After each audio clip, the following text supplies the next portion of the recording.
మన రాష్ట్ర ముఖ్యమంత్రి అయినటువంటి చంద్రబాబు నాయుడు గారు. అంతటి వయసులో పెద్దవాడు, ఒక రాష్ట్రానికి ముఖ్యమంత్రి హోదాలో ఉన్నటువంటి ఆయన, ఒక అనుభవజ్ఞుడు.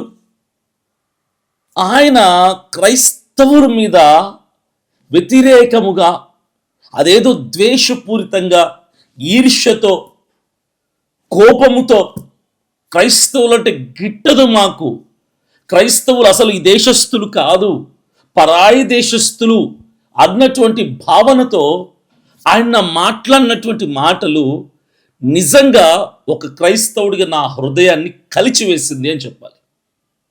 నిజంగా నేను చాలా ఆ మాటలు విన్నప్పుడు చాలా బాధపడ్డాను. ఏంటి మన పరిస్థితి ఏమైపోతుంది రోజు రోజుకి? ఇలా మాట్లాడుతున్నటువంటి ఈ నాయకులు క్రైస్తవుల ఓట్లు వద్దు అంటారా? అరే, మన క్రైస్తవుల ఓట్లతో కలుపుకొని కదా వాళ్ళు అందరం ఎక్కారు. మన క్రైస్తవుల ఓట్లు పడితే కదా వాళ్ళు ఎమ్మెల్యేలు, ముఖ్యమంత్రులు అయ్యారు.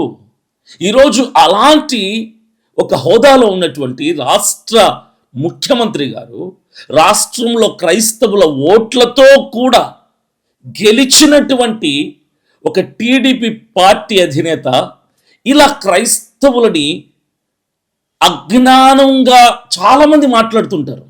తెలివి తక్కువ వాళ్ళకి చాలామంది మాట్లాడుతుంటారు. విఘ్నత, విచక్షణ లేకుండా చాలామంది మాట్లాడతారు. గ్రామాల్లో అంటే చదువు లేని వాళ్ళు చాలామంది మాట్లాడతారు. మత మార్పిడులు చేస్తున్నారు, బలవంతపు మత మార్పిడులు అని చాలామంది చాలా రకాలుగా మాట్లాడతారు. నేను ఒకటే అడుగుతున్నా, ఇప్పుడు చంద్రబాబు నాయుడు గారిని ఒకటి నేను అడుగుతున్నా, ఈయన చేసినటువంటి వ్యాఖ్యలపై నేను ఒకటి అడుగుతున్నా. సార్, క్రైస్తవులు మత మార్పిడులు చేస్తున్నారు అంటున్నారే,